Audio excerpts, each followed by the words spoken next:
প্রলয় পথে আমার দীপশিখা। যাব আমি। না না না, বিশুকে ওরা কিছুতেই ছেড়ে দেবে না। কে? এই বুঝি রাজা? ডাকিনি? ওর সঙ্গে পরামর্শ চলছে? বিশ্বাসঘাতিনী? ছি ছি ছি, ডাইনি! কে তোমরা? কি করতে বেরিয়েছো? বন্দিশালার দরজা ভাঙতে বেরিয়েছি। মরি তবু ফিরবো না। ফিরবে কেন? তোমাদের ভাঙার পথে আমিও চলেছি। এই দেখো, তার প্রথম চিহ্ন আমার ভাঙা ধ্বজা, আমার আমার শেষ কীর্তি। নন্দিন, ভালো বুঝতে পারিনে, আমরা সরল মানুষ। দয়া করো, আমাদের ঠকিও না। তুমি যে আমাদেরই ঘরের মেয়ে। হাগুলাল, তোমরা তো মৃত্যুকেই পণ করে বেরিয়েছো। ঠকবার তো আর কিছুই বাকি রইল না। নন্দিন, তুমিও তবে চলো আমাদের সঙ্গে সঙ্গে। আমি তো সেই জন্যই বেঁচে আছি। হাগুলাল, আমি চেয়েছিলাম রঞ্জনকে তোমাদের সকলের মধ্যে আনতে। ওই দেখো, এসেছে আমার বীর, মৃত্যুকে তুচ্ছ করে। সর্বনাশ! ওই কি রঞ্জন? কিরকম নিঃশব্দে পড়ে আছে? নিঃশব্দ নয়, মৃত্যুর মধ্যে তার অপরাজিত কণ্ঠস্বর আমি ওই যে শুনতে পাচ্ছি। রঞ্জন বেঁচে উঠবে, ও কখনো মরতে পারে না। হায় রে নন্দিনী, সুন্দরী আমার, এই জন্যই কি তুমি এতদিন অপেক্ষা করেছিলে আমাদের এই অন্ধ নরকে?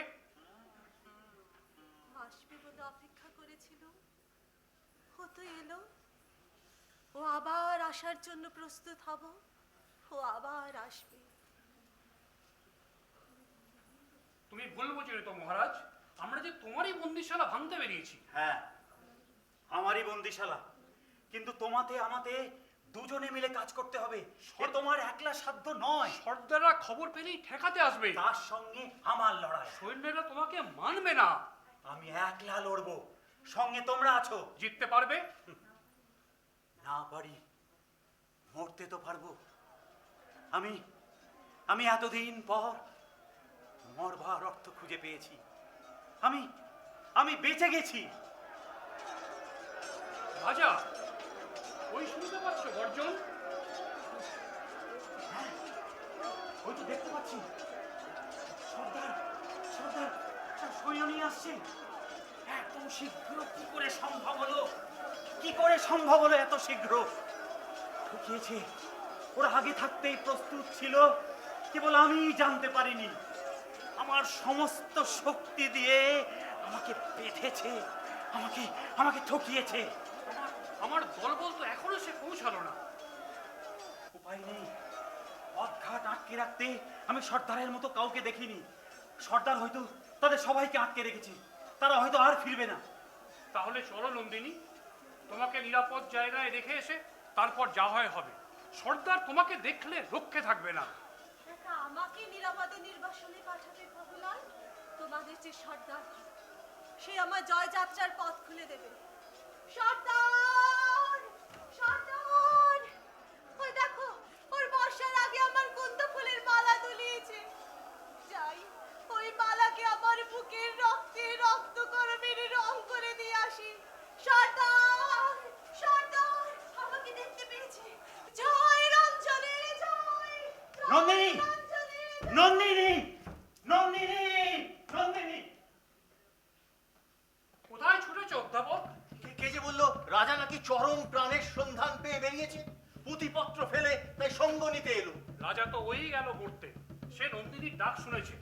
তার জাল এবার ছিঁড়েছে, কিন্তু কিন্তু নন্দিনী কোথায়? নন্দিনী কোথায়? সে গেছে সবার আগে, তাকে আর পাওয়া যাবে না। এইবার তাকে পাওয়া যাবে, এইবার তাকে পাওয়া যাবে, আর সে এড়িয়ে যেতে পারবে না। তাকে এবার ধরবো, তাকে এবার ধরবো। নন্দিনী, নন্দিনী, নন্দিনী! হাবু ভাই, নন্দিনী কোথায়? বিশুদা, তুই কোত্থেকে এলে?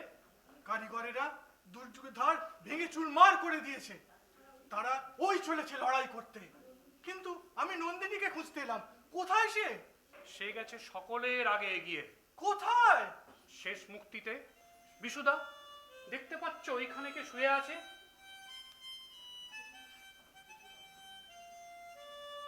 সর্বনাশ! এই যে রঞ্জন! ধুলোয় দেখছো ওই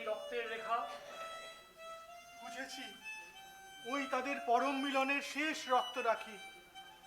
এবার এবার আমার সময় এলো একলা মহাযাত্রার। হয়তো হয়তো গান শুনতে চাইবে আমার পাগলি। আর ওই দেখো ধুলোয় লুটোচ্ছে তার রক্তকরবীর কঙ্কন, ডান হাত থেকে কখন খসে পড়েছে, তার হাতখানি আজ সে রিক্ত করে দিয়ে চলে গেল। তাকে বলেছিলুম তার হাত থেকে আমি কিছু নেব না, কিন্তু কিন্তু এই দিতে হলো তার শেষ দান। চল রে ভাই, লড়াইয়ে চল। জয় নন্দিনীর জয়, জয় নন্দিনীর জয়, জয় নন্দিনীর জয়, জয় নন্দিনীর জয়, জয় নন্দিনীর জয়। জয় নন্দিনীর জয়।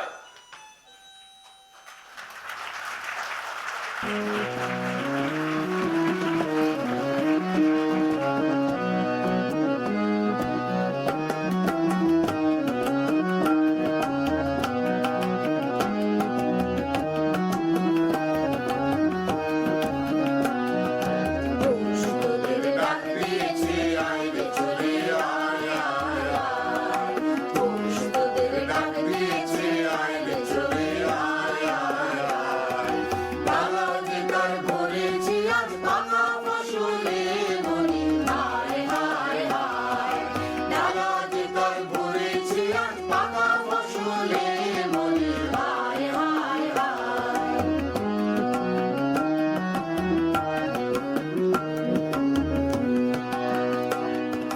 হাওয়ার দিশায় উঠলো মেতে দিন মধুরা ধানের খেতে।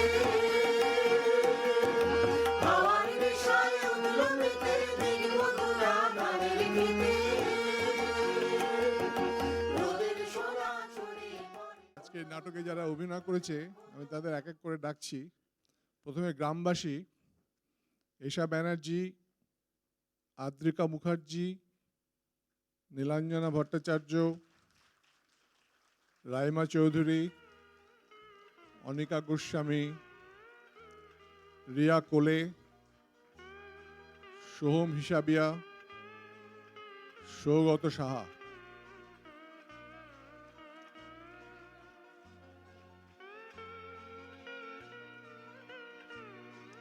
এগিয়ে যাও তোমরা একটু slightly।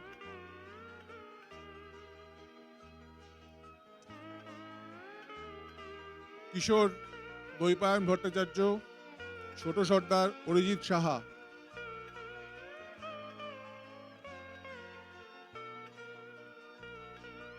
প্রহরী ও রঞ্জন শৈবাল ব্যানার্জি, দ্বিতীয় প্রহরী অনুপম সোম।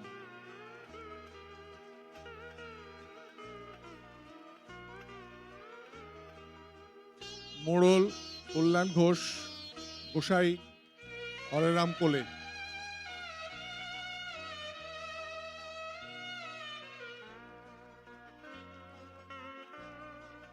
সর্দার দেবাশিস চৌধুরী, অধ্যাপক প্রদোষ মিত্র।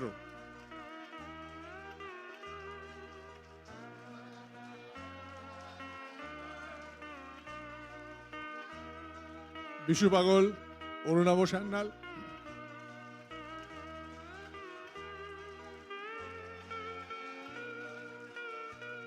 চন্দ্রা সর্বরী চ্যাটার্জি, পাগুলাল তাপস ভট্টাচার্য।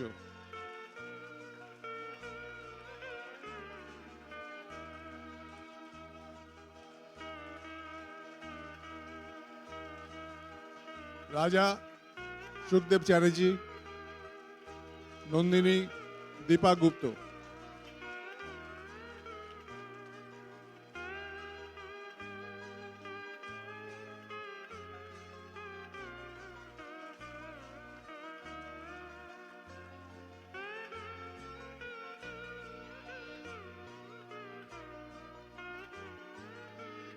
নমস্কার। আমি এবার আমাদের ব্যাক স্টেজে নেপথ্যে যারা আমাদের সাথে ছিলেন আজকে তাদের ডাকবো স্টেজে। ব্যাক স্টেজে বনানী হারমোনিয়াম ব্যাকআপ করেছেন, বনানী বোস।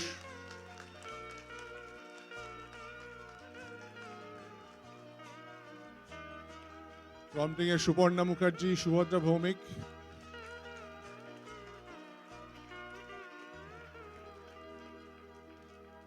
স্টেজ আর প্রপ ম্যানেজমেন্ট রাজীব মণ্ডল।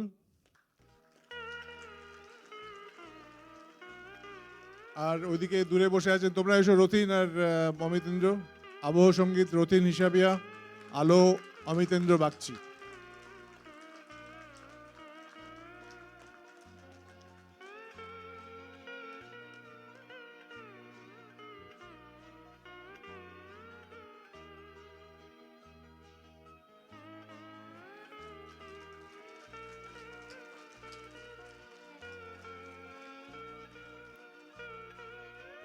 কেমন লাগলো আপনাদের রক্তকরবী? ওটা দুর্বোধ্য লাগেনি আশা করছি। অ্যাকচুয়ালি আমাদের খুব ভালো লেগেছে এখানে অভিনয় করতে, কেননা এই এমবাসির হলে অনেকদিন পরে আমরা আমাদের অনুষ্ঠান করলাম। যারা এখানে নতুন তারা হয়তো জানেন না যে 90-এর দশকে আমরা এখানে অনেক অনুষ্ঠান করেছি, প্রায় 10 বছর ধরে পুজোও করেছি এখানে। এখানে এত সুন্দর অডিটোরিয়াম, এত সুন্দর স্টেজ, গ্রিন রুম ফেসিলিটিস এত ভালো, আমাদের দারুণ লেগেছে। আর এই রক্তকরবী নাটকটি অ্যাকচুয়ালি বেশ কঠিন নাটক, সেটা আপনারা নিশ্চয়ই বুঝতেই পেরেছেন। কিন্তু কঠিন নাটকটি আমরা যে এইভাবে করতে পারলাম তার মেন কারণ হচ্ছে আমার এই যাদের দেখছেন আমার এখানে পাশে যারা দাঁড়িয়ে আছেন, দ্য ইয়াং গ্রুপ, ট্যালেন্ট, উৎসাহ, পরিশ্রম, তারই ফলন হচ্ছে আজকের এই অভিনয়। তো তাদের জন্য একটা বিরাট একটা হাততালি।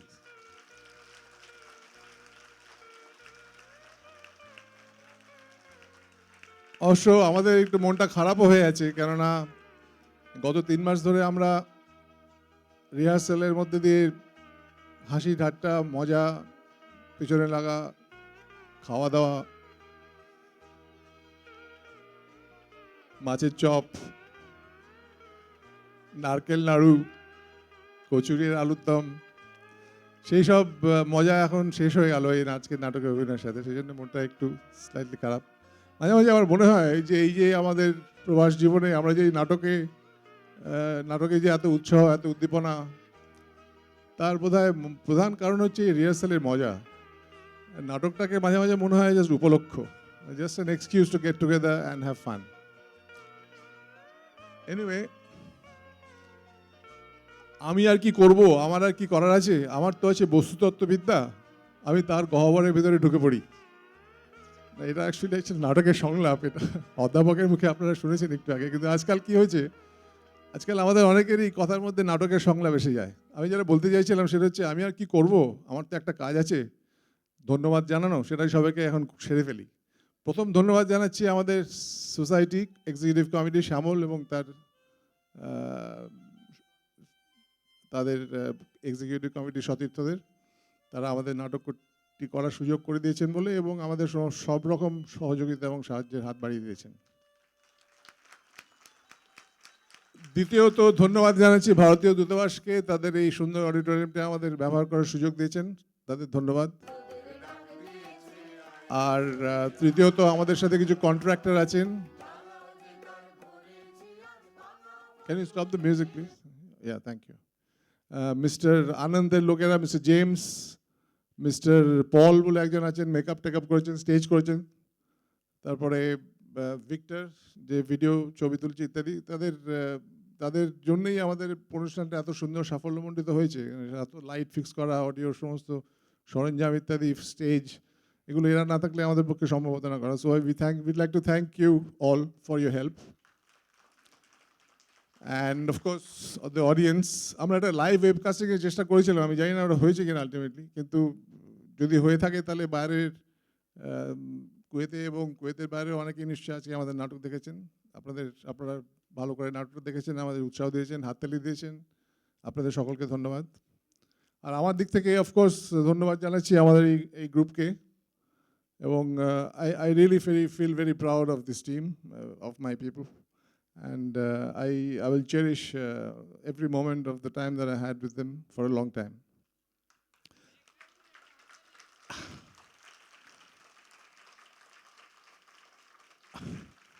Thank you. আলাদা করে আমি কারোর নাম করতে চাইবো না, সবাই খুব ভালো করেছেন, কিন্তু একজনের নাম আমাকে করতেই হবে, সেটা হচ্ছে সুখদেব চ্যাটার্জি হচ্ছে আমার সহপরিচালক। এবং এই রাজার রোলটি খুব কঠিন রোল, এবং রাজার রোলটি করার সাথে সাথে সুখদেব আমাকে নাটকের সমস্ত খুঁটিনাটি ব্যাপারে, অভিনয়, স্টেজ, লাইট, সব ব্যাপারে আমাকে প্রচণ্ড পরামর্শ দিয়েছে এবং সাহায্য করেছে। তো আমি চাইবো যে সুখদেব আপনাদের সাথে ওর রক্তকরবীকরণ অভিজ্ঞতা নিয়ে খানিকটা কিছু বলুক, শেয়ার করুক। আর আমি মাইকটা সুখদেবকে দিচ্ছি। নমস্কার, ধন্যবাদ। আমি জাস্ট 1 মিনিট কি 2 মিনিট বলবো আমার দুটো মজার ঘটনা আমাদের রিহার্সালের। যেহেতু আমি রাজার চরিত্র করছিলাম, তো আমাদের রিহার্সালের সময় আমরা একদিন আলোচনা করছিলাম যে রাজা রঞ্জনকে মারলো কেন। তো অনেক পড়ে টরে আমি একটা বার করলাম থিওরি। সেটা হচ্ছে যে সর্দার বলেছিল ছোট সর্দারকে যে রঞ্জনকে রাজার ঘরে পাঠিয়ে দাও এবং বলো যে রাজা নন্দিনীকে সেবাদাসী করে রেখেছে। তো সেই জন্যে রাজা কিন্তু মারতে চায়নি রঞ্জনকে। তো এটা যখন বলছিলাম তখন আমাকে সুভদ্রা বৌদি বললেন, সুখদেব তুমি রাজার রোল করছো বলে তুমি কিন্তু ওই ক্যারেক্টারটাকে গ্লোরিফাই করো না। রাজা কিন্তু ভীষণ নিষ্ঠুর, ও কিশোরকে পর্যন্ত মেরে ফেলেছে। তো এই একটা জাস্ট শুধু উদাহরণ বললাম যে এত বছর আগের লেখা নাটক কিন্তু কত রকমভাবে সেটাকে বুঝে নেওয়া যায় বা সেটাকে ইন্টারপ্রেট করা যায়। আর আরেকটা খুব ছোট্ট ঘটনা বলবো, সেই বলেই শেষ করব, যে আমাদের রিহার্সালগুলো সমস্ত হয়ে গেছিলো।